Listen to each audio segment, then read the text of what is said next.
Hello friends, myself Chandan Kumar Singh. This is the 10th part of machine design. Last part में discuss किया था up to question number 142 तक. Question number 143, the rated life of bearing. Bearing का जो rated life होता है, कितना लंबा लाइफ वो चलेगा बेयरिंग, वो किसके डायरेक्टली प्रोपोर्शनल होता है या किसके इन्वर्सली प्रोपोर्शनल होता है. तो सबसे पहले हम लोग देख लेते हैं रेटेड लाइफ ऑफ बेयरिंग क्या होता है. नेक्स्ट है बेयरिंग डायनेमिक लोड रेटिंग.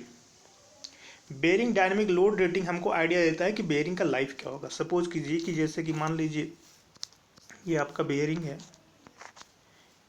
ये आपका सैफ्ट है और ये आपका बेयरिंग है. तो वो लोड जिस लोड में ये आसानी से 1 मिलियन बार घूम जाए बिना डिफॉर्म हुए, उस लोड को हम लोग बोलते हैं कि वो सी है. और पी जो है वो उस समय का अप्लाइड लोड है, पी विद अप्लाइड लोड. तो बॉल बेयरिंग के केस में जो लाइफ ऑफ बॉल बेयरिंग होगा वो C upon P to the power cube होता है. कहने का मतलब है कि test perform by the manufacturer to shown that the fatigue life of rolling element bearing is inversely proportional to the third power of the load. ये जो load हम अप्लाई कर रहे हैं उसका थर्ड पावर का इन्वर्सली प्रोपोर्शनल होता है बॉल बेयरिंग के केस में. जबकि रोलर बेयरिंग के केस में आपका जो लाइफ होता है वो 3.33 लोड के 3.33 पावर के इन्वर्सली प्रोपोर्शनल होता है. तो कहने का मतलब यहाँ पर ये है कि ये जो सी का जो वैल्यू है, वो लोड जिस लोड में ये 1 मिलियन बार घूम जाए बिना डिफॉर्म हुए, जो कि हमको आइडिया देता है, ये जिस सी के बारे में आइडिया देता है मैन्युफैक्चर का कैटलॉग. मैन्युफैक्चर अपने कैटलॉग में इस सी का वैल्यू दे देता है. और पी जो लोड हम अप्लाई कर रहे हैं,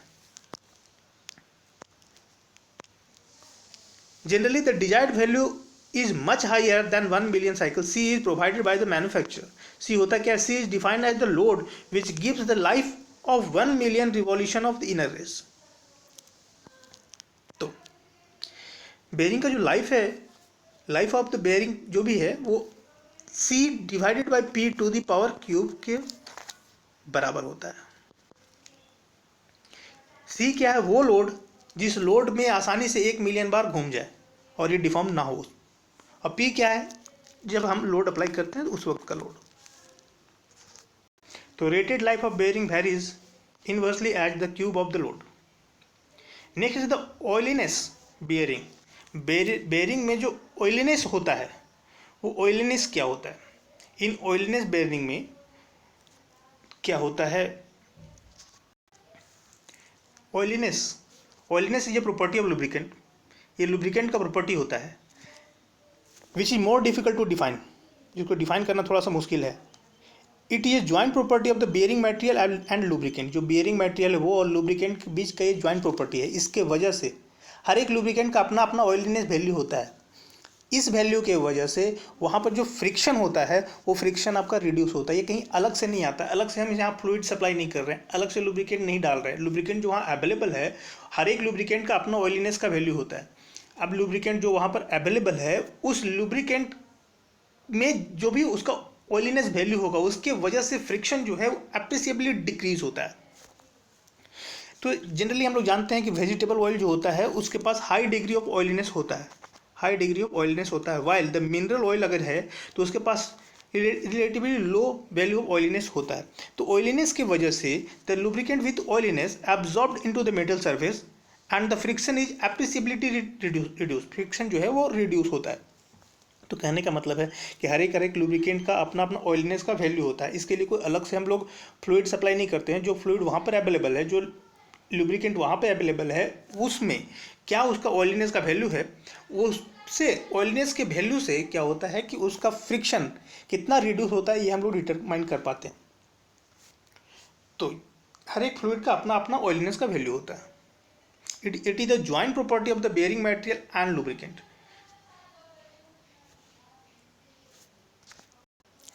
Oiliness. In oiliness bearing, the oil film pressure is generated only by the rotation of the general. General जब रोटेट करेगा तो वहाँ पर ऑयल फिल्म प्रेशर जनरेट होगा. तो ऐसा होता है क्या? नेक्स्ट है the oil film is maintain by applying by supplying oil under pressure. The oil film is maintained by supplying oil under pressure. जब ऑयल अंडर प्रेशर हम सप्लाई करते हैं तो ही ऑयलीनेस जनरेट होता है क्या? थर्ड नंबर है do not required external supply of lubricant. यहाँ पर external supply of lubricant provide हम लोग नहीं करते हैं. जो भी है वहाँ पर उसका ऑयलीनेस डिपेंड करता है कि हर एक फ्लूइड का अपना अपना ऑयलीनेस का वैल्यू होता है. Grease required to apply after some interval. सबसे करेक्ट ऑप्शन जो दिख रहा है इसमें वो do not required external supply of lubricant.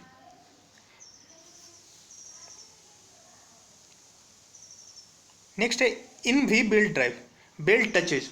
We belt drive में क्या होता है कि बेल्ट जो है वो बॉटम को टच नहीं करता है. यह नहीं होगा. एट साइड्स ओनली, वो सिर्फ साइड को टच करता है. वी बेल्ट ड्राइव में बेल्ट जो है वो सिर्फ साइड को टच करता है, बॉटम को टच वो नहीं करता है. ये आपको ध्यान देना होगा. एक बार वी बेल्ट ड्राइव के बारे में देख लेते हैं थोड़ा. नाउ बेल्ट ड्राइव में क्या होता है कि आपके पास एक बेल्ट होता है. बेल्ट का जो क्रॉस सेक्शन होता है वो आपका रेक्टेंगुलर भी हो सकता है, सर्कुलर भी हो सकता है और ट्रेपेजोइडल भी हो सकता है. नाउ द कह रहा है कि अब अगर हम बेल्ट को किसी पुली, दो पुली अगर आप कंसिडर कीजिए, यहाँ पर बेल्ट मान लीजिए आपका अप्लाई किया हुआ है, बेल्ट यहाँ पर है, तो बेल्ट का अगर क्रॉस सेक्शन हम ड्रॉ करें तो क्रॉस सेक्शन अगर ये है तो इसका अंदर वाला जो फेस होगा वो हमेशा कंप्रेशन में होगा, बाहर वाला फेस जो होगा वो हमेशा टेंशन में होगा. इन दोनों के बीच एक न्यूट्रल जोन भी होगा जहाँ पर ना ही कंप्रेशन आपको देखने को मिलेगा ना ही टेंशन आपको देखने को मिलेगा. ये पूरा का पूरा एक बेल्ट का बात कर रहे हैं. नाउ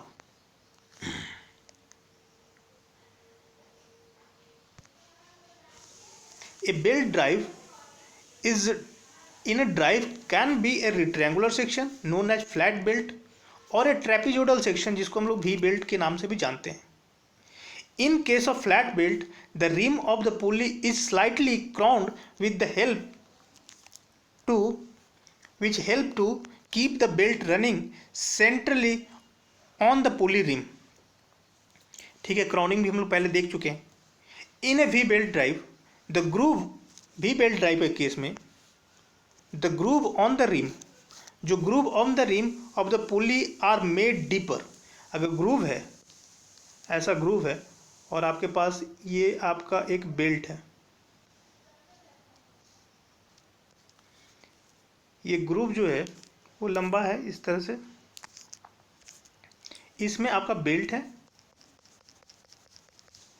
तो बेल्ट जो है, belt running centrally on the pulley rim. In V belt drive, the groove on the rim of pulley is made deeper to take advantage of the wedging action. Wedging action अगर ये नहीं होता तो wedging action मतलब इसमें बांधा हुआ है, ये wedging action अब रोक रहा है कोई चीज़, तो ये जो ट्रेपेजोइडल फेस है ये इस पुली को उतरने नहीं देता है, बार स्लिप नहीं होने देता है. wedging action यहाँ पर जनरेट होता है. The belt does not touches the bottom of the V groove. V groove के बॉटम को बेल्ट टच नहीं करता है. Owing to the wedging action, the V belt does not need the regular adjustment and it can transmit more power without any slip. यहाँ पर slip आपको देखने को नहीं मिलता है और फ्लैट बेल्ट में आपको स्लिप देखने को आपको मिलता है. यह है आपका V बेल्ट. बेल्ट जो है उसका क्रॉस सेक्शन आपका ऐसा रहता है. इसका जो एंगल है ये पूरा का पूरा 2 अल्फा है. वर्टिकल के साथ जो एंगल बन रहा है ये अल्फा बन रहा है. इसका थिकनेस जो है वो T है, विड्थ जो है यहाँ पर B है, तो ये ध्यान रखना है. ये जो बेल्ट है ट्रेपेजोइडल बेल्ट, इसमें बहुत सा लेयर हो सकता है. अगर ये एक ही लेयर है तो उसको बोलते हैं सिंगल प्लाई, अगर 2 लेयर है तो डबल प्लाई और 3 लेयर है तो ट्रिपल प्लाई भी उसको हम बोलते हैं. तो हम लोग देखें वी बेल्ट ड्राइव में बेल्ट जो है वो साइड को टच करता है. नाउ नेक्स्ट क्वेश्चन है 3 different weights fall from a certain height under vacuum they will take. तो 3 डिफरेंट वेट है. सपोज कीजिए एक वेट आपके पास ये है, दूसरा वेट आपके पास कोई हल्का सा चीज़ है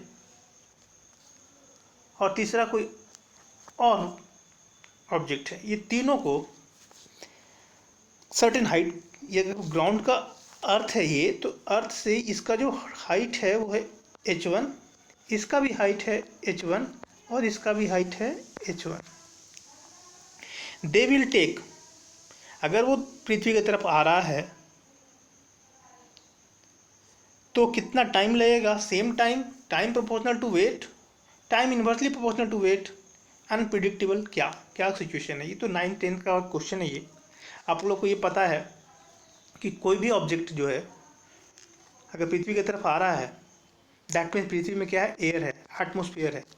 एटमोसफियर है तो होता है क्या कि यहाँ पर जो आ रहा है वो हर एक में जो फोर्स लग रहा है वो मास इनटू एक्सेलरेशन mg का लग रहा है। जिसका मास ज़्यादा उसमें ज़्यादा फोर्स लगेगा, जिसका मास कम उसमें कम फोर्स लगेगा। लेकिन यहाँ फोर्स से मतलब नहीं है, यहाँ पर फोर्स से मतलब नहीं है, यहाँ पर जिस चीज़ से मतलब है वो है एक्सेलरेशन। एक्सेलरेशन का अगर बात करें तो तीनों जगह पर, तीन का ब्लॉक है, तीनों जगह पर जो एक्सेलरेशन ड्यू टू ग्रेविटी है वो जी ही है। एक्सेलरेशन जी है, दैट मीन सेम एक्सेलरेशन से वो नीचे की तरफ आएगा। सेम एक्सेलरेशन से अगर नीचे की तरफ वो आएगा, इसका मतलब वो टाइम लगाएगा वो फिर सेम टाइम लगाएगा। तो अगर यहाँ वैक्यूम है मतलब कि यहाँ पर कोई भी एटमॉस्फेयर नहीं है, दैट मीन्स वो रोकने वाला कोई भी नहीं है, सिर्फ एक्सेलरेशन ड्यू टू ग्रेविटी यहाँ पर आपको देखने को मिलेगा। नाउ अगर एटमॉस्फेयर होता तो आपका जो भारी वस्तु है वो जल्दी नीचे गिरता, क्योंकि इसके अपोजिट डायरेक्शन में जो एटमॉस्फेयर, इसके अपोजिट डायरेक्शन में जो रेजिस्टेंस लगाएगा, अगर एटमॉस्फेयर होता तो जो रेजिस्टेंस लगाएगा एटमॉस्फेरिक प्रेशर, वो भारी जो वस्तु बहुत ज़्यादा वेटेज है, मतलब जिसमें वेट बहुत ज़्यादा है, उसके ऊपर जो फोर्स अपोजिट डायरेक्शन में लगेगा वो कम लगेगा in comparison of downward force. Downward force जो है mg है, उसके कंपेरिजन में ये फोर्स बहुत कम लगेगा। दैट मीन्स उसका एक्सेलरेशन ज़्यादा होगा नीचे की तरफ गिरने का। सिमिलरली अगर कोई हल्का वस्तु है तो उसमें उसके अपोजिट डायरेक्शन में जो रेजिस्टेंस लगेगा वो थोड़ा सा ज़्यादा लगेगा इस वेट के कंपेरिजन में। तो ये वस्तु धीरे गिरेगा और ये वस्तु अगर और हल्का है तो ये वस्तु और धीरे गिरेगा। ये कब का कंडीशन है, जब यहाँ पर एटमॉस्फेयर प्रेजेंट था। लेकिन अगर एटमॉस्फेयर है ही नहीं तो सिर्फ और सिर्फ एक ही एक्सेलरेशन से वो नीचे गिरेगा, वो एक्सेलरेशन है एक्सेलरेशन ड्यू टू ग्रेविटी। तो कहने का मतलब है कि एक्सेलरेशन अगर सेम है तो वो, और वहाँ वैक्यूम है, दैट मीन्स वो सेम टाइम लगाएगा to reach the earth. In cross या रेगुलर ले रोप के बारे में बात कर रहा है, रस्सी के बारे में बात कर रहा है, दैट मीन वायर के बारे में बात कर रहा है। जो वायर से जिससे यहाँ पर करंट फ्लो होता है, रोड किनारे पोल पे लगा होता है, उस वायर का बात कर रहा है। तो वो 2-3 तरह का होता है, तो उसके बारे में थोड़ा डिस्कस कर लेते हैं। ले ऑफ वायर रोप के बारे में बात कर रहे हैं, दैट मीन्स ये जो है वो राइट रेगुलर, ये है लेफ्ट रेगुलर, ये है राइट लैंग, ये है अल्टरनेटिव राइट लेफ्ट। तो कहने का मतलब है कि इतना तरह का lay off wire rope possible है। अब ले ऑफ वायर रोप का मतलब क्या है कि जैसे कि मान लीजिए द वायर रोप जो होता है वो मेड ऑफ 3 टाइप्स, उसको 3 तरीके से हम बाइंड करते हैं। एक को रेगुलर ले, दूसरा है लैंग ले और तीसरा है कंपोजिट ले। लैंग ले को पैरेलल ले भी बोला जाता है, याद रखिएगा। रेगुलर ले में क्या होता है, the wire rope are made by twisting regular wire rope into strands and the strands are twisting to form a rope. कह रहा है कि wire rope are made by twisting regular wire, एक तार को ट्विस्ट किया जाता है और उस तार के कलेक्शन को हम लोग बोलते हैं स्ट्रैंड्स, और फिर स्ट्रैंड्स को ट्विस्ट किया जाता है। Strands are twisted to form a rope. That means में 2 चीज़ है, एक है वायर और दूसरा है स्ट्रैंड्स। वायर क्या होता है, स्ट्रैंड्स क्या होता है, थोड़ा समझने की कोशिश कीजिएगा। इस फिगर को थोड़ा गौर से देखिए। इसमें एक सिंगल जो है ये तो वायर है, इसका जो ये कॉम्बिनेशन है इसको बोलते हैं स्ट्रैंड्स। अब यहाँ पर 1 2 3 4 5 6 स्ट्रैंड देखने को मिल रहा है। आप यहाँ नोटिस कीजिएगा कि जो आपका वायर है वो इस डायरेक्शन में ट्विस्टेड है, जबकि पूरा का पूरा जो कलेक्शन है वो इस डायरेक्शन में रोटेट है। तो इसको बोलते हैं रेगुलर ले। रेगुलर ले में क्या होता है, वायर तो इस डायरेक्शन में ट्विस्टेड है और पूरा स्ट्रैंड्स जो है इस डायरेक्शन में ट्विस्टेड है, मतलब दोनों एक दूसरे के अपोजिट डायरेक्शन में ट्विस्टेड है। बीच में जो है उसको बोलते हैं कोर। कोर में एक स्टील वायर भी हो सकता है या फिर नायलॉन का कुछ वायर रोप भी हो सकता है, इसको बोलते हैं हम लोग कोर। तो नाउ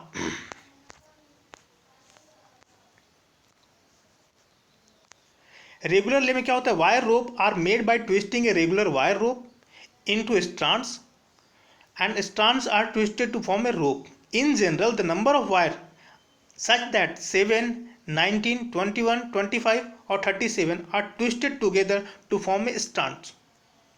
जो कलेक्शन है वहाँ या तो 7 वायर का कलेक्शन या तो 19 वायर का कलेक्शन या तो 21 वायर का कलेक्शन को मिला करके, मतलब कि 19 वायर को आपस में मिला के एक स्ट्रैंड्स बनाया। अब उस स्ट्रैंड्स को ट्विस्ट किया एक डायरेक्शन में और वायर को ट्विस्ट किया दूसरे डायरेक्शन में, तो उसको हम लोग बोलते हैं कि वो रेगुलर ले है।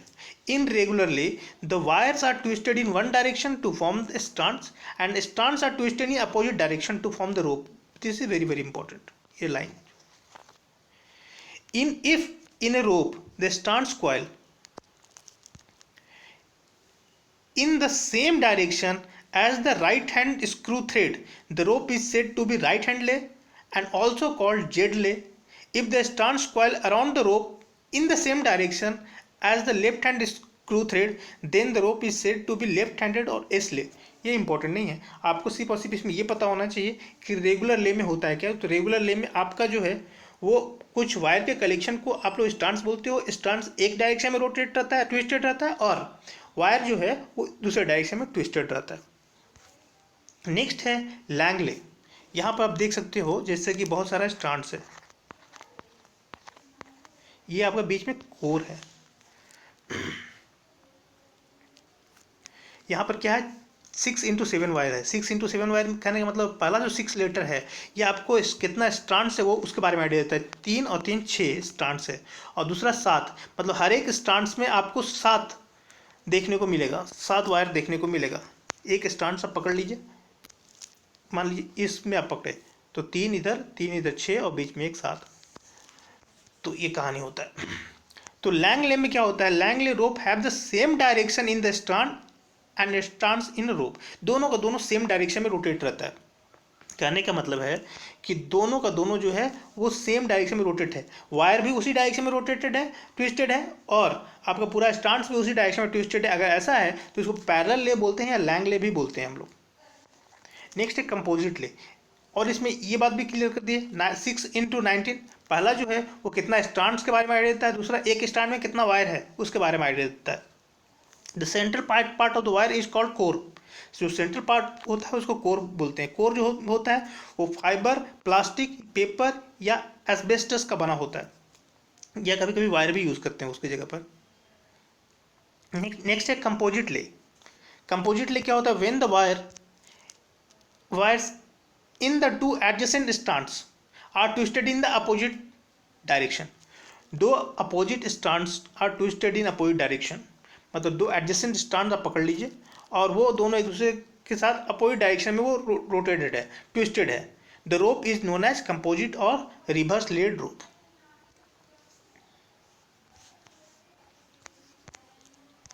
मतलब ये स्ट्रैंड्स जो है वो अगर लेफ्ट साइडेड ट्विस्टेड है तो ये स्ट्रैंड्स जो होगा वो राइट साइडेड ट्विस्टेड होगा। तो इस तरह के जो भी वायर बनता है उसको बोलते हैं हम लोग कंपोजिट ले। तो ये कंपोजिट ले का अगर बात करें तो यहाँ पर तो नहीं, तो इन क्रॉस या रेगुलर ले रोप में हम लोग क्या देखें, इसमें देखें the direction of twist of wire in strands in opposite direction to the direction of twist of the strands. Wire जो है एक डायरेक्शन में और स्ट्रैंड्स जो है अपोजिट डायरेक्शन में अगर ट्विस्ट है तो उसको बोलते हैं हम लोग क्रॉस वायर या रेगुलर ले रोप। नेक्स्ट क्वेश्चन इसी से रिलेटेड जो क्वेश्चन उसको देख लेते हैं। इन पैरेलल ले रोप, पैरेलल ले रोप में हम लोग क्या देखें, पैरेलल ले रोप में देखें direction of twist of the wire and starts in the same direction, option number B.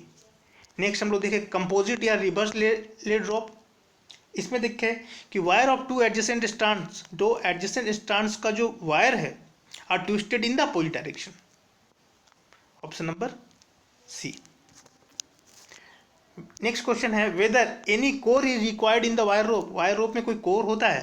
तो यस होता है, जो अभी देखें हम लोग।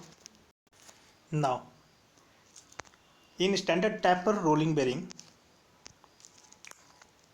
इन standard taper rolling bearing the angle of taper कितना होता है इन द आउटर रेसवे में? तो एंगल ऑफ टैपर जो होता है वो जनरली 10 डिग्री टू 30 डिग्री तक होता है।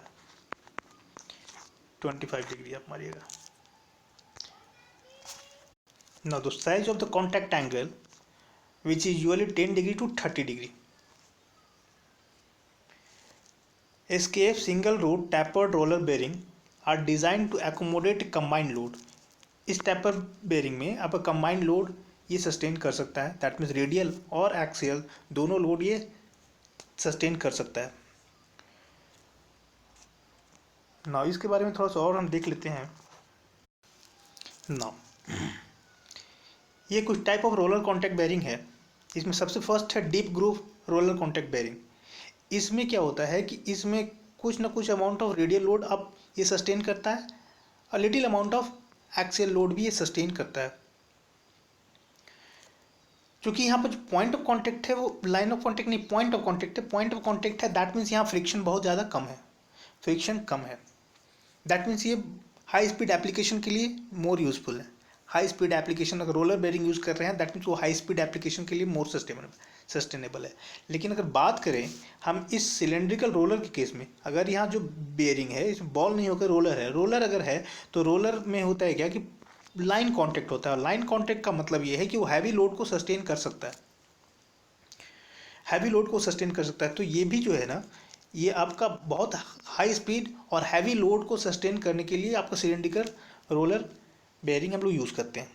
नेक्स्ट है एंगुलर कांटेक्ट। एंगुलर कांटेक्ट मतलब थोड़ा सा आप इसको गौर से देखिएगा तो यहाँ जो कांटेक्ट है इनर रेस और आउटर रेस के बीच, ये अगर इनर रेस है और ये अगर आउटर रेस है, उसके ऊपर कहीं फिक्स एलिमेंट है और ये चूंकि मूविंग एलिमेंट है, तो कहने का मतलब इनर रेस और आउटर रेस इस तरह से एडजस्टेड होता है कि जो फोर्स ऑफ एक्शन है यानी लाइन ऑफ एक्शन है वो हमेशा इंक्लाइन होता है। तो ये जो है वो आपका रेडियल लोड और आपका एक्सियल लोड दोनों कंबाइंड लोड ये सस्टेन कर सकता है, क्योंकि लाइन ऑफ एक्शन जो है वो कहीं इसका इंक्लाइन है, किसी इस लाइन के अलोंग इंक्लाइन रहता है। दैट मीन्स ये जो है आपका खुद ब खुद इस तरह से इसका जो इनर रेस और आउटर रेस बना हुआ है ताकि जो बॉल है वो self align in an incline plane so that it can take radial as well at thrust load, दोनों लोड ये सस्टेन कर सकता है। नेक्स्ट है उसके बाद सेल्फ अलाइनिंग। तो सेल्फ अलाइनिंग का जो प्रिंसिपल है वो ये कहता है कि जैसे मान लीजिए सैफ्ट और बेयरिंग अगर मिस अलाइन हो गया, सैफ्ट और बेयरिंग अगर मिस अलाइन हो गया तो ये भी अपने आप को फिर से अलाइन कर लेता है, उसके अलाउंग अलाइन कर लेता है ताकि ये दोनों रेडियल और थ्रस्ट लोड दोनों का दोनों ये सस्टेन कर सके। ये तब के लिए एप्लीकेबल है जब कहीं भी मिस अलाइनमेंट होता है सैफ्ट और बेयरिंग के बीच। जब सैफ्ट और बेयरिंग को एक दूसरे के साथ टाइट करते हैं तो उस वक्त अगर मिस अलाइनमेंट होता है तो उस केस में आपका सेल्फ अलाइनिंग बेयरिंग अगर यूज़ कर रहे हैं वहाँ पर तो ऑटोमेटिकली वो इस तरह से अपने आप को अलाइन कर लेता है ताकि वो डिस्ट्रॉय नहीं हो, वो उस लोड को सस्टेन कर सके। दैट मीन्स वो रेडियल और एक्सियल दोनों लोड को सस्टेन कर सके। ये है बॉल बेयरिंग के केस में और ये है रोलर बेयरिंग के केस में। प्रिंसिपल दोनों में सेम है कि अगर कहीं मिस अलाइनमेंट होता है तो उस वक्त ये अपने आप को इस तरह से एडजस्ट कर लेता है ताकि वो आसानी से रेडियल और एक्सियल लोड को सस्टेन कर सके।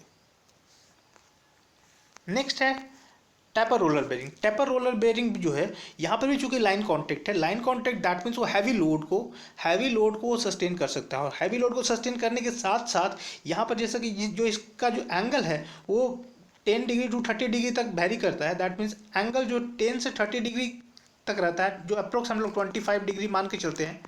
तो contact angle 25 degree, that means इसमें आपका एक्सियल लोड और रेडियल लोड दोनों लोड ये सस्टेन कर सकता है। दैट मीन कंबाइंड लोड के केस में, कंबाइंड हैवी लोड के केस में हम लोग टैपर रोलर बेयरिंग यूज़ करते हैं।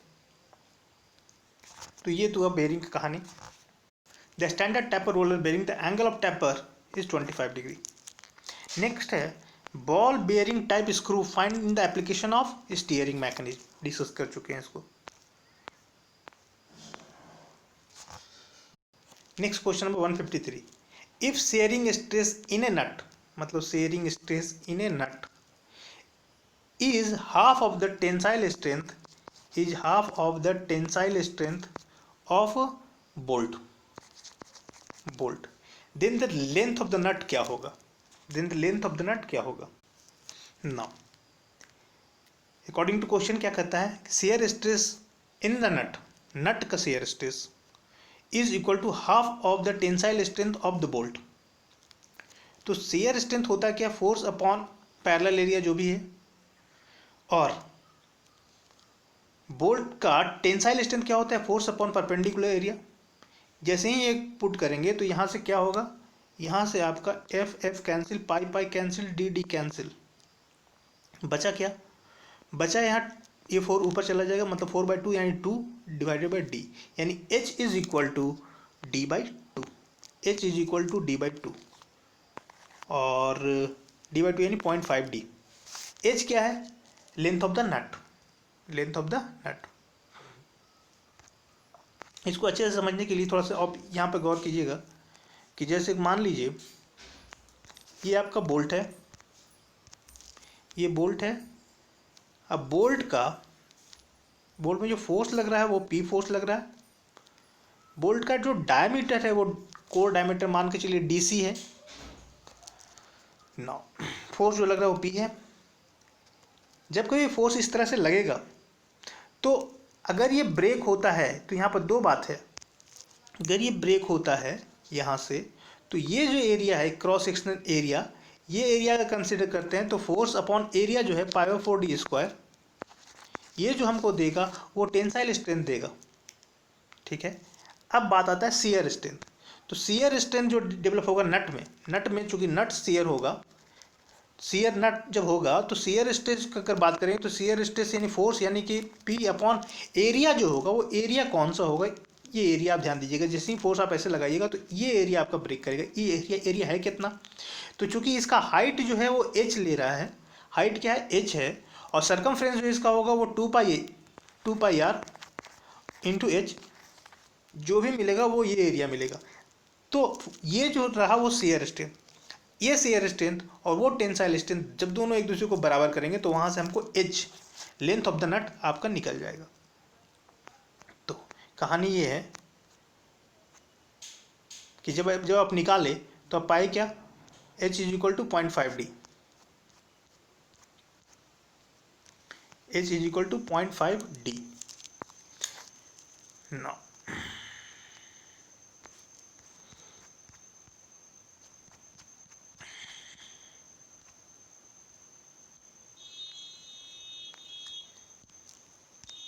तो 0.5D option number E.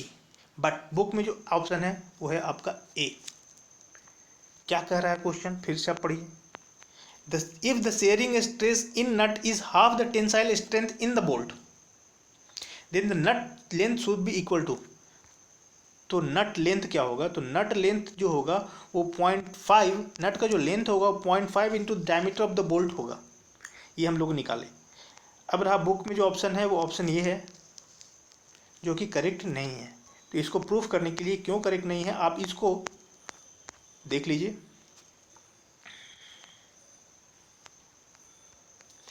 A bolted joint subjected to tensile force P, एक बोल्टेड ज्वाइंट है जिसमें फोर्स P लग रहा है. The cross section at the core diameter is equal to DC is the weakest section. The maximum tensile strength in the bolt at this cross section is given by, ये आपका tensile strength निकल गया.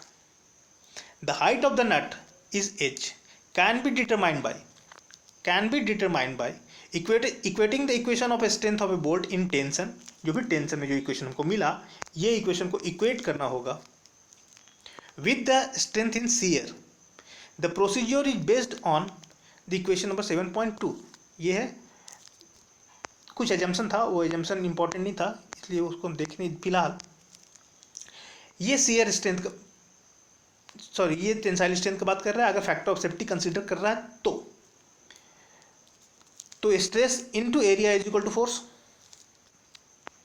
तो no अब अगर बात किया जाए शियर स्ट्रेंथ का, अगर शियर स्ट्रेंथ हम कंसिडर किए हैं तो ये area pi D square circumference into जो भी इसका नट का जो भी हाइट था वो एच, तो this area into stress is equal to force. ये दोनों इक्वेशन को जब बैलेंस करेंगे, ऊपर का इक्वेशन जो भी टेंसाइल स्ट्रेंथ और शियर स्ट्रेंथ का बैलेंस करेंगे, तो जो एच मिलेगा मेरे को 0.5 डी मिलेगा।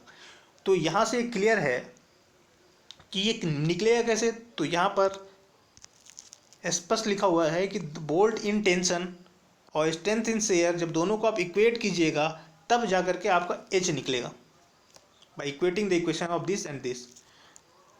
तो आप कंफ्यूजन नहीं होना चाहिए। एक बात और यहाँ पे ध्यान दीजिएगा, जब कोई भी फोर्स आप लगाइएगा तो इस तरह से यहाँ पर शियर होगा, ये जो एरिया आपको दिख रहा है वो यहाँ शियर होगा। तो शियर जो होगा, नट जो खराब होगा उसका हाइट कितना है, एच है, और कितना उसका एरिया कितना है, तो एरिया में this is the circumference into height, जो भी मिलेगा वो आपका ब्रेक होगा। तो शियर में जो एरिया आप कंसिडर कीजिएगा वो ये कंसिडर कीजिएगा 2πr into H. Next question है basic shaft is 1, basic shaft is 1, उसके बाद बेसिक होल इज 1, उसके बाद standard tolerance, IS specifies the following total number of grade of tolerance, कितना तरह का ग्रेड ऑफ टॉलरेंस पॉसिबल है। तो ये बहुत ही इंपॉर्टेंट टॉपिक है, तो इसके बारे में थोड़ा डिटेल्स हमको पढ़ना होगा, तो इसके बारे में अगर इससे क्वेश्चन रहता ही रहता है, मतलब इसको हम पूरा हमको इसको खत्म करना पड़ेगा, जो भी टाइम लगे इसको कंप्लीट करना ही पड़ेगा। तो इसके बारे में देख लीजिए थोड़ा। नाउ यहाँ पर मान लीजिए कि आपके पास ये पूरा का पूरा एक ब्लॉक है, इस पूरे ब्लॉक में आपको होल करना है। होल करना है कितना, तो होल का ये साइज है, ये साइज है, ये बेसिक साइज भी बोलते हैं हम लोग। Basic size is the basic size जो भी है वो मतलब ओरिजिनल साइज जो हमको बना के तैयार करना है। तो मान लीजिए ये आपका बेसिक साइज है, लेकिन जब हम होल बनाते हैं तो वो बेसिक साइज से डेविएट करता है। तो वो जितना डेविएट हुआ, मान लीजिए हमको होल बनाना था ये और हम बना के तैयार किए हैं ये, तो ये जो डेविएट हुआ है बेसिक साइज यानी zero line refer to the basic size. Zero line वो होता है जो बेसिक साइज जो जितना हमको बना के तैयार करना है, और हम बना के तैयार किए हैं ये, तो वो डेविएट कितना से हुआ है, तो ये इतना से डेविएट किया है। नाउ कभी कभी ऐसा होता है कि हमको बनाना था तो ये, और हम बना चुके ये, तो इसमें डेविएशन कितना हुआ जीरो लाइन से, तो जीरो लाइन से जो ऊपर के डायरेक्शन में जितना ज़्यादा डेविएशन हुआ है उसको बोलते हैं हम लोग अपर डेविएशन, और जितना कम डेविएशन हुआ है उसको बोलते हैं हम लोग लोअर डेविएशन। तो this is lower deviation and this is upper deviation. Zero line से जो अपर कितना डेविएट हुआ है वो, जब अपर डेविएशन होगा उस वक्त जो साइज ऑफ द होल होगा वो मैक्सिमम होगा, और जब लोअर डेविएशन होगा तो साइज ऑफ द होल जो होगा मिनिमम होगा। लोअर डेविएशन दैट मीन्स हम बनाना था ये और बनाए ये, तो ये हम इसको कहेंगे लोअर डेविएशन, इतना डेविएट हुआ। सिमिलरली सैफ्ट में भी हम सैफ्ट को भी बनाना था ये और हम बनाए हैं ये एक बनाए हैं, ये सैफ्ट बना के तैयार किए हैं, तो ये कितना डेविएट हुआ है, तो ये जो डेविएट हुआ है नीचे की तरफ जो भी डेविएट हुआ है तो इसको बोलते हैं हम लोग अपर डेविएशन। सबसे ऊपर वाला फाइबर जो है उसको बोलते हैं अपर डेविएशन, जीरो लाइन से लेके ऊपर वाले फाइबर तक को हम लोग बोलते हैं अपर डेविएशन। और हमको बनाना था ये, जबकि हम बना के तैयार किए हैं ये, तो कितना डेविएट हुआ, तो जितना ज़्यादा डेविएट हुआ डाउनवर्ड डायरेक्शन में उसको बोलते हैं हम लोग लोअर डेविएशन। तो यहाँ पर सैफ्ट के केस में जो आपका लोअर डेविएशन जो होगा वो आपका ये वाला लोअर डेविएशन, यहाँ से लेकर के यहाँ तक पूरा लोअर डेविएशन, और अपर डेविएशन जो है वो ऊपर वाला फाइबर तक।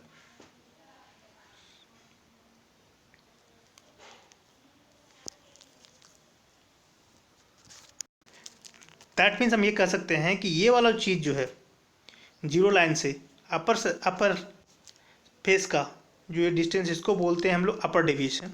और यहाँ से लेकर के यहाँ तक ये पूरा, मतलब जीरो लाइन से यहाँ तक जो बनकर तैयार हुआ है इसको बोलते हैं हम lower deviation. Total upper deviation और लोअर डेविएशन के बीच का डिफरेंस कितना है, तो इसको बोलते हैं हम लोग टोलरेंस। इस बैंड को बोलते हैं टोलरेंस। सैप का ये बैंड है, तो सैप का ये जो बैंड है ये आपका लोअर डेविएशन और अपर डेविएशन के बीच का जो बैंड है इसको बोलते हैं हम लोग टोलरेंस। नो, इसको बोलते हैं हम लोग टोलरेंस। ये है आपका टोलरेंस। जीरो लाइन से लेकर के यहाँ तक इसको बोलते हैं हम लोग अपर डेविएशन, और यहाँ से बोलते हैं यहाँ तक लोअर डेविएशन। तो upper deviation minus lower deviation जो भी मिलेगा उसको बोलते हैं हम लोग टोलरेंस। तो अपर डेविएशन क्या होता है? The maximum dimension of the hole from zero line. Maximum dimension of the hole from zero line. Zero line से maximum dimension of the hole को हम लोग बोलते हैं अपर डेविएशन।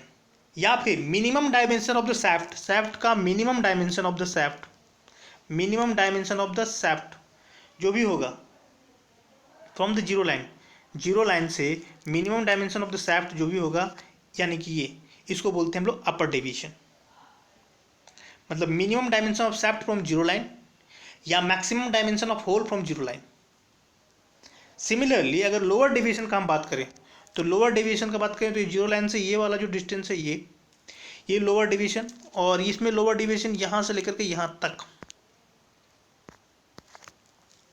यानी हम कह सकते हैं कि minimum dimension of hole from zero line, minimum dimension of hole from zero line, या फिर maximum dimension of the shaft from the zero line, maximum dimension of the shaft from the zero line,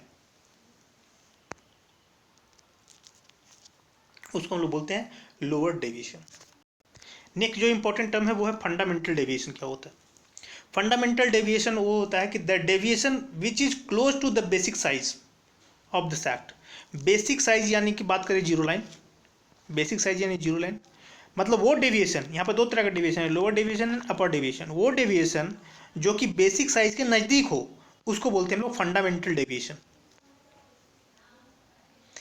basic size के जो नज़दीक हो वो deviation को हम लोग बोलते हैं fundamental deviation, close to zero line.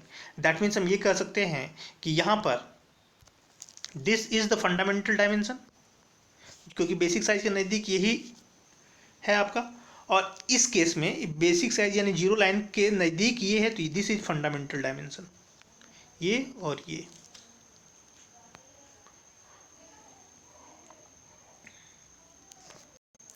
Next है टोलरेंस। टोलरेंस क्या है? The difference between upper limit and lower limit.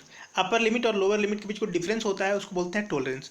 For example मान लीजिए कि आपके पास ये है आपका सिचुएशन, ये आपको ये टोलरेंस जो है दो तरह का होता है, यूनिलैटरल और बायलैटरल। यूनिलैटरल का मतलब कि एक साइड जाए, बेसिक साइज के एक साइड जाए। मतलब अगर बात करें यहाँ पर तो 20 पॉइंट, अगर 20 विद नॉमिनल डायमीटर प्लस 000 यानी 20, और 20 प्लस 20 माइनस 0.004, 20 माइनस 0.004 कितना हो जाएगा? 19.996, 19.996 एक तरफ। दैट मीन्स हम कह सकते हैं कि अगर हम इसको ड्रॉ करें, इसको हम ड्रॉ करें तो आपका ये अगर बेसिक साइज है तो इसके नीचे इसका जो लोअर लिमिट है वो है 19.996, और ये अपर लिमिट जो है, अपर लिमिट है वो है 20। तो ये जो जोन है, इस जोन को हम लोग बोलते हैं टोलरेंस जोन। तो ये क्या है? तो चूंकि बेसिक साइज के एक तरफ है ये चीज़, नीचे की तरफ है, इसलिए इसको हम लोग बोलते हैं यूनिलैटरल। अगर हम बाईलैटरल का बात करें तो बाईलैटरल में आपका क्या है, ये बाईलैटरल का एग्जांपल है। तो इसमें अगर ये बेसिक साइज है तो इसमें अपर लिमिट क्या हो जाएगा? अपर लिमिट हो जाएगा 20.002, और लोअर लिमिट जो हो जाएगा वो 20 में माइनस दिस मच 0.002, यानी हम कह सकते हैं 19.998। ये लोअर लिमिट। तो ये बेसिक साइज के दोनों तरफ है, आपका इस तरफ भी है, इस तरफ भी, इसलिए इसको बोलते हैं हम लोग बाईलैटरल टोलरेंस। तो बाईलैटरल और यूनिलैटरल हम लोग देख चुके क्या होता है।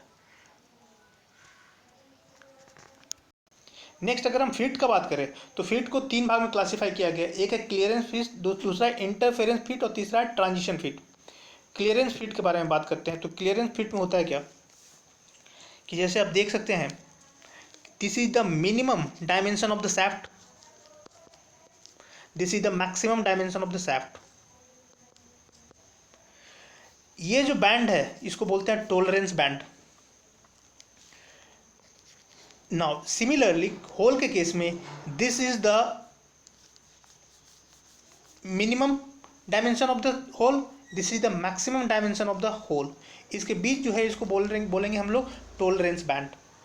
नाउ अगर इन दोनों के बीच कुछ ना कुछ क्लियरेंस हो मतलब लूज हो, तो आसानी से अगर ये चला जाए तो उसको बोलते हैं हम लोग क्लियरेंस फिट,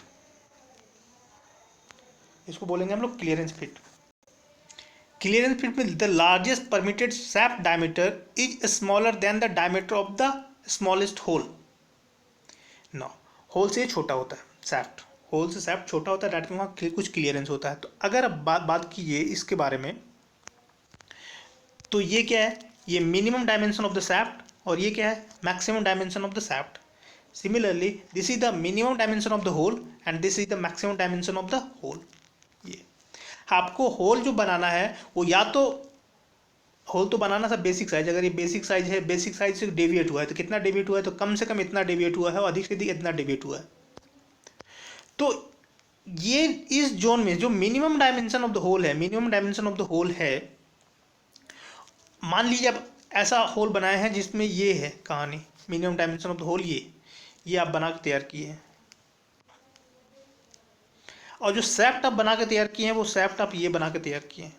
तो दोनों के बीच ये जो क्लियरेंस है वो सबसे कम क्लियरेंस जो है उसको हम लोग बोलते हैं मिनिमम क्लियरेंस। ये जो क्लियरेंस आपको दिख रहा है दोनों के बीच, इसको बोलते हैं मिनिमम, कम से कम यही तो क्लियरेंस यहाँ पर ऑब्टेन होगा ना। अगर कोई ऐसा होल बनाया थोड़ा बड़ा, मतलब कि मैक्सिमम होल बना दिया,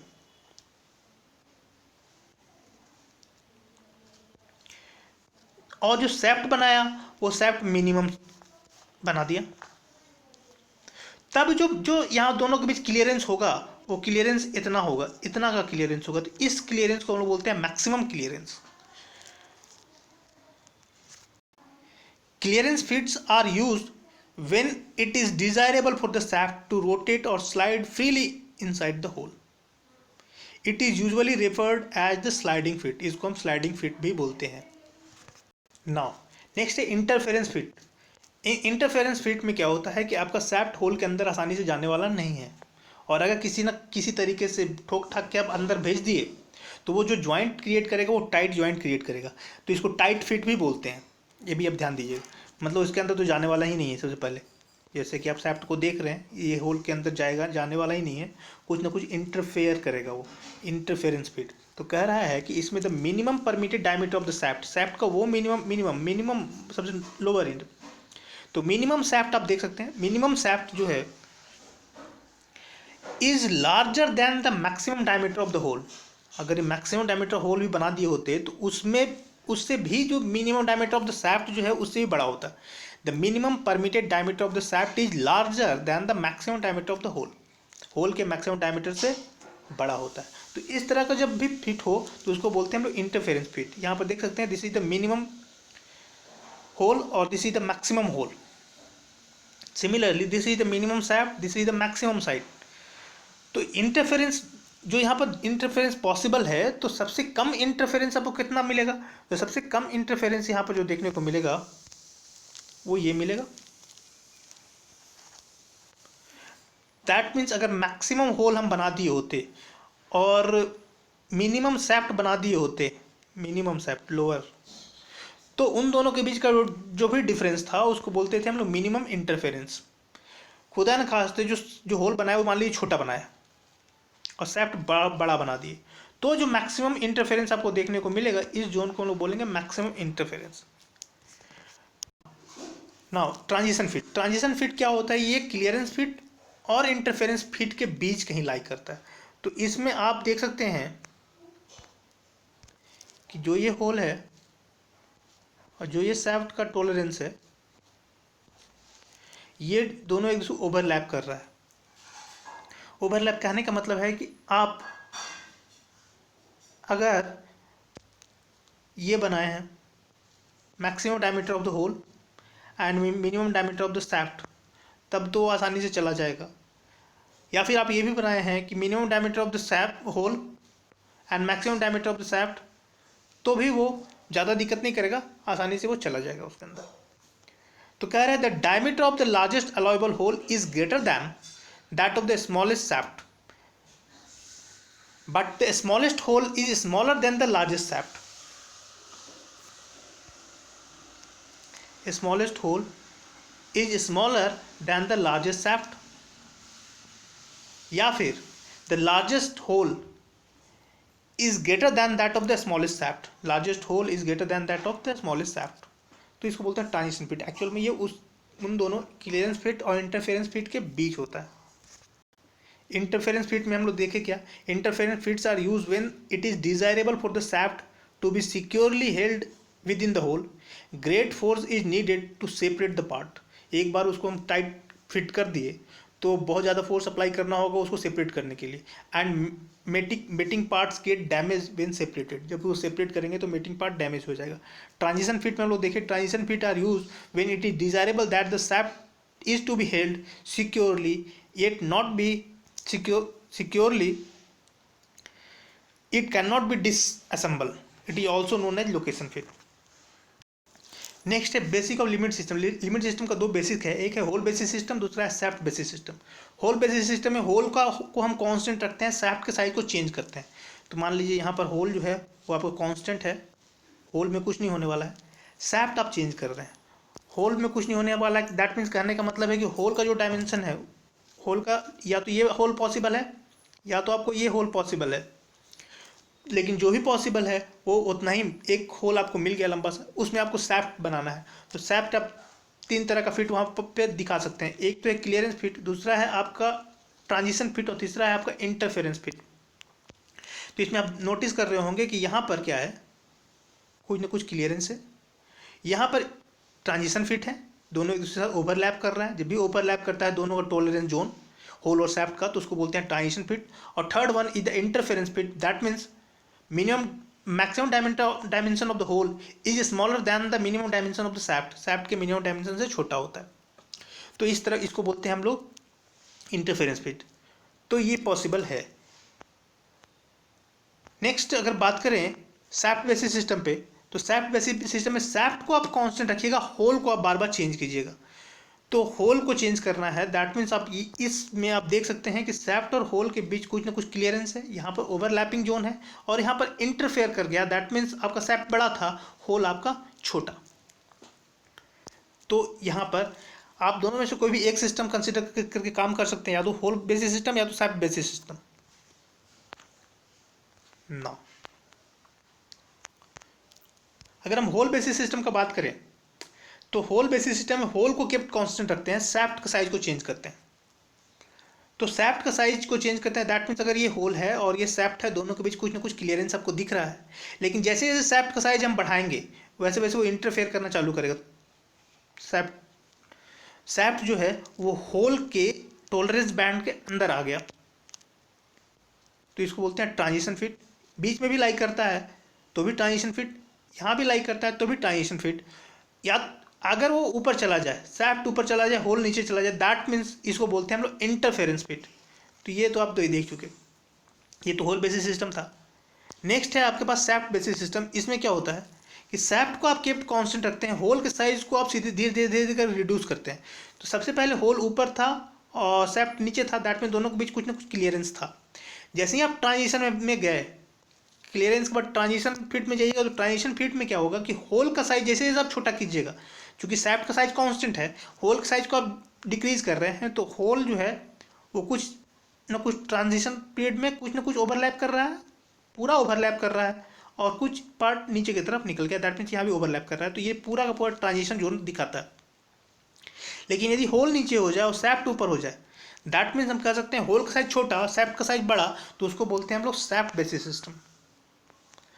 तो शाफ्ट बेसिस सिस्टम में शाफ्ट को केप्ट कांस्टेंट रखते हैं, शाफ्ट के साइज को केप्ट कांस्टेंट रखते हैं, होल के साइज को हम रिड्यूस करते हैं।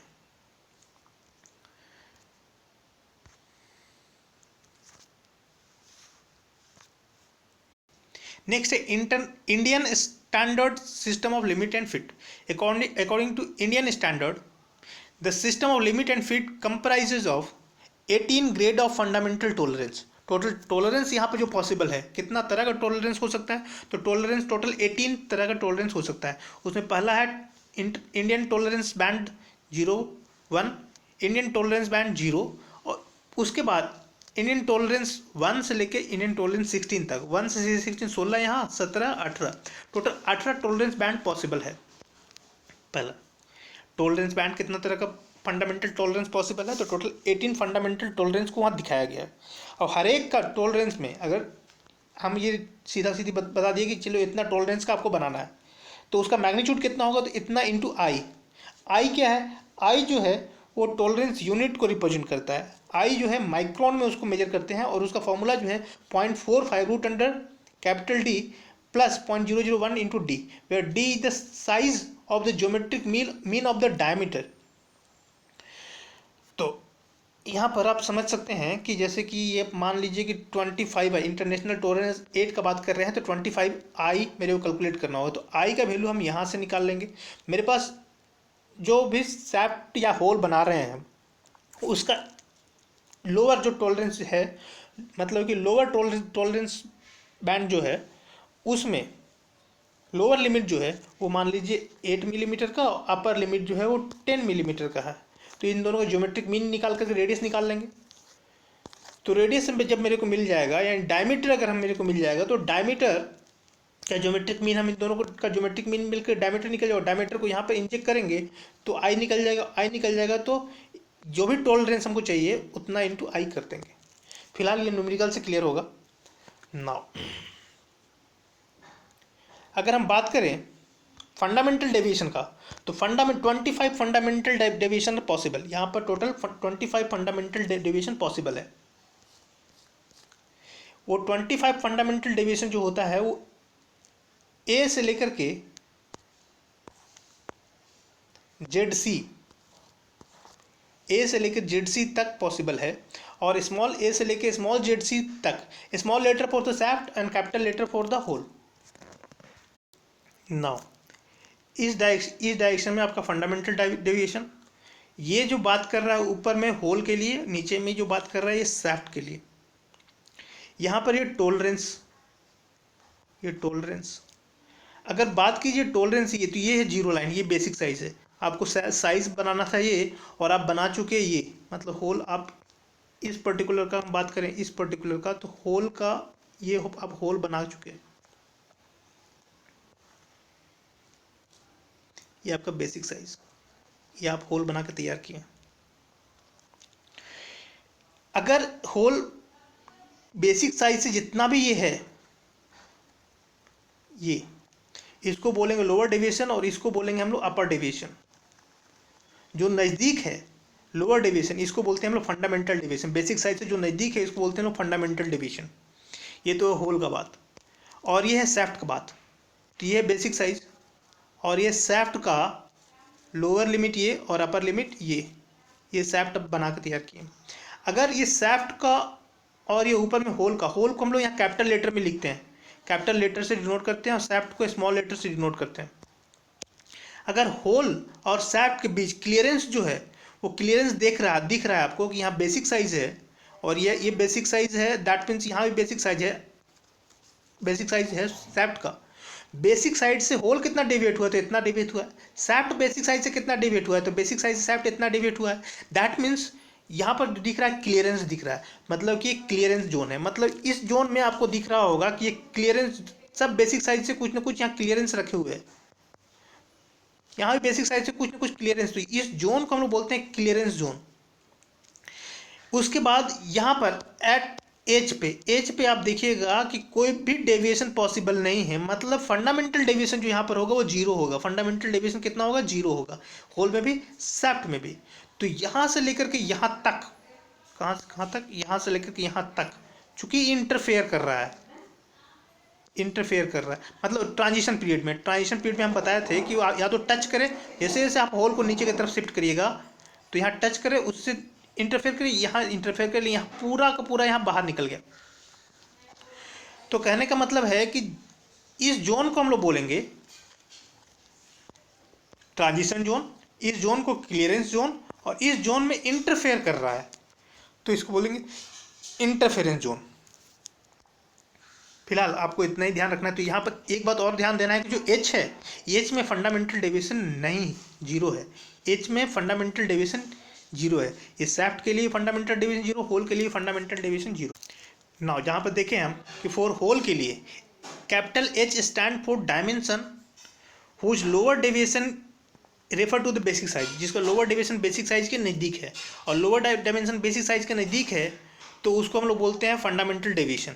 और फंडामेंटल डेविएशन जिसका जीरो हो, या फिर हम कह सकते हैं कि वो होल एच जिसका लोअर डेविएशन जीरो हो, उसको बोलते हैं basic hole. Similarly small H stand for the dimension whose upper deviation refer to the basic size.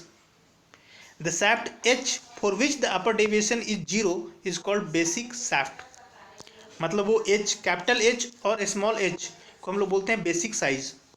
अभी बेसिक साइज जो है इसमें आपका फंडामेंटल डेविएशन दोनों ही केस में जीरो देखने को मिलता है। जो फंडामेंटल डेविएशन जो जीरो देखने को मिलता है, या फिर हम ये कह सकते हैं कि lower deviation is zero in the case of hole, उसको हम बोलते हैं बेसिक होल। और the upper deviation of the shaft जो भी है जीरो है तो उसको हम लोग बोलते हैं कि वो बेसिक शाफ्ट है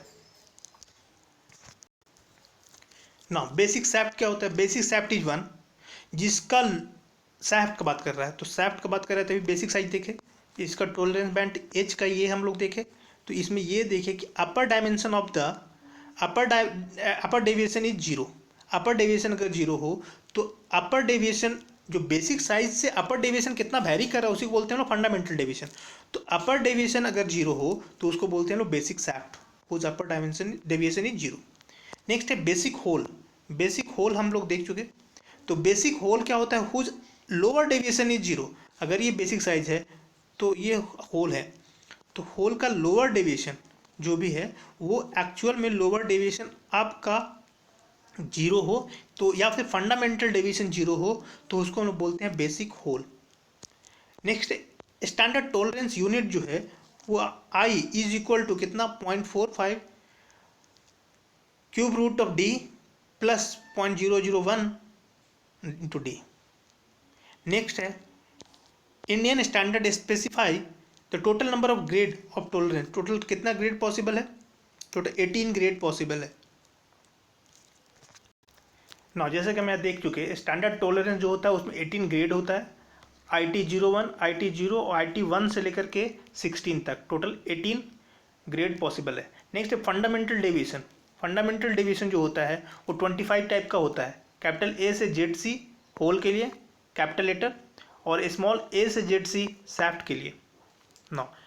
इसमें जो इम्पोर्टेंट है वो ये है, इसका कभी कभी ये भी पूछता है कि जैसे मान लीजिए कि इस तरह का नोटेशन है दिया हुआ, तो इसमें इस नोटेशन में क्या क्या रिप्रेजेंट कर रहा है। तो 50 जो है वो nominal size, capital H for hole fundamental deviation, capital small G for shaft fundamental deviation, और 6 यानी कि IT6, और 5 यानी कि IT5 international tolerance 5।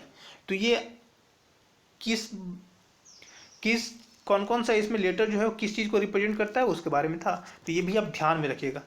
Capital letter for hole के लिए, small letter for the shaft के लिए। 6 और 5 जो है वो टॉलरेंस को रिप्रेजेंट करता है, और 50 जो है नॉमिनल साइज।